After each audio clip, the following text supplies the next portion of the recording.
Confundem-se a miúde as designações Planalto Mirandês e Terra de Miranda. Mas 5 milhões de anos separam as duas realidades. Enquanto a primeira é eminentemente geológica, a segunda é puramente cultural.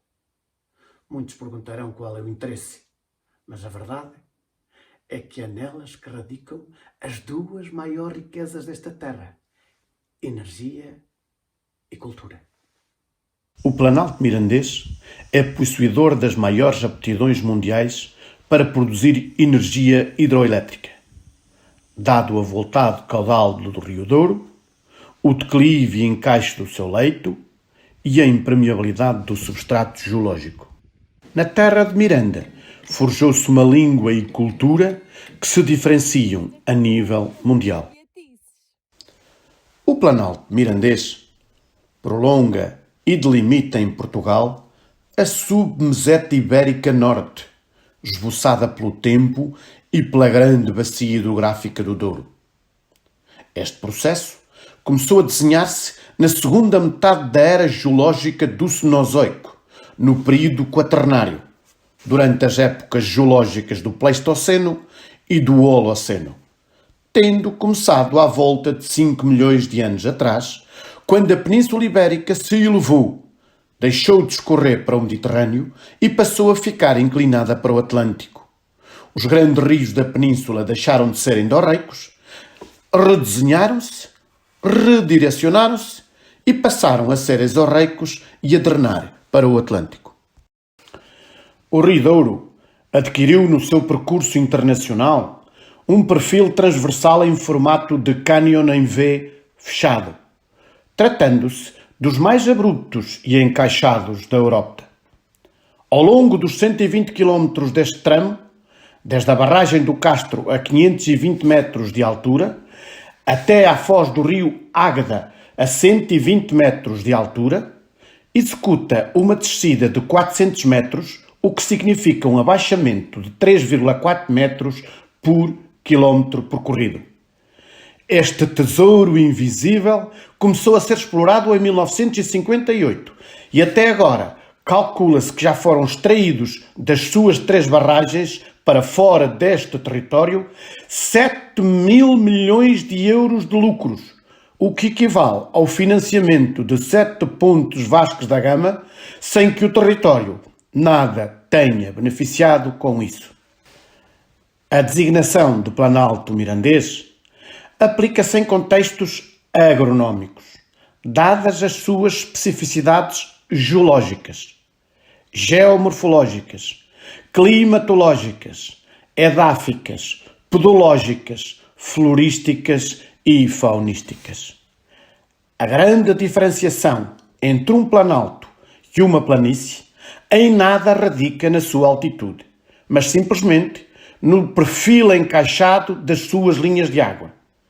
Assim, as macrocaracterísticas geomorfológicas destes territórios são a grande monotonia aplanada, o praino, e o grande encaixe do Val do Rouro, Las Arribas.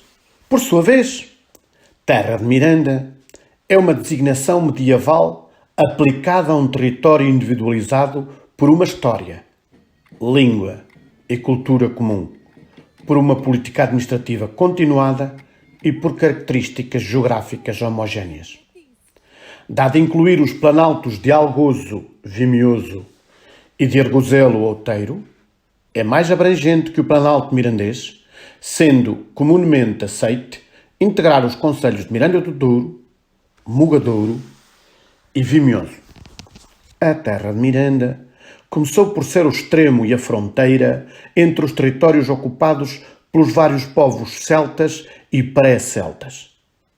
Antes da romanização da península, foi o país dos Zuelas, tribos celtas do povo Astúri.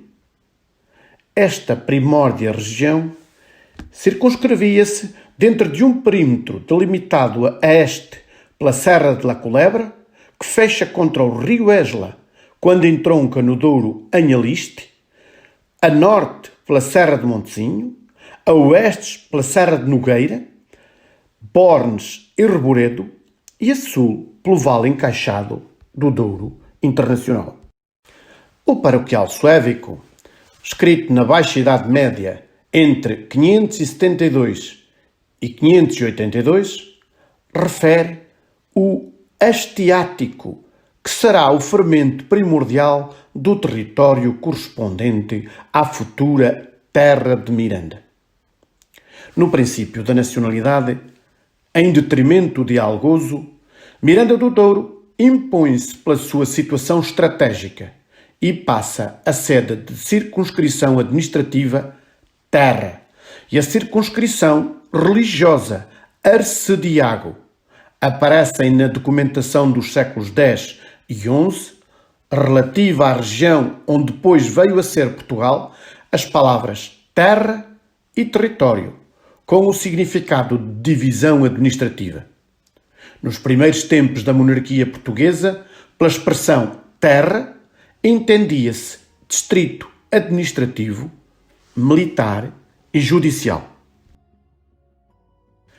A denominação Terra de Miranda aparece pela primeira vez em documentos do século XII e, a partir dessa data, não voltou a deixar de se utilizar. Os seus contornos nunca foram rigorosamente delimitados e, durante a Idade Média, entendia-se por esta designação todo o território limitado a sul pelo Rio Douro, a norte e este pela fronteira política com a Espanha e a oeste pelo rio Sabor.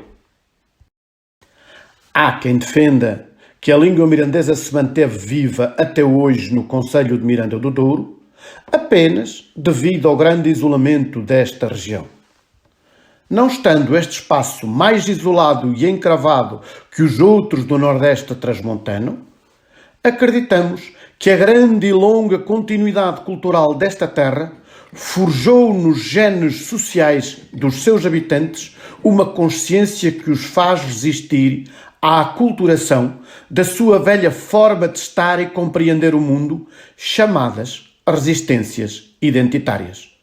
Nos alvores do terceiro milénio, entender como se forjou esta consciência íntima de pertença a uma cultura específica é perceber o porquê da obstinação em manter vivos velhos ritos solsticiais com mais de 3.000 anos, ao mesmo tempo que se teima em falar uma língua que nos ata às sucessivas camadas de história que são o cordão umbilical que nos liga aos nossos primórdios. O futuro da Terra de Miranda só está hipotecado se for continuada a dissociação entre as nossas duas maiores riquezas, a produção de energia hidroelétrica e a manutenção e preservação da nossa língua e cultura.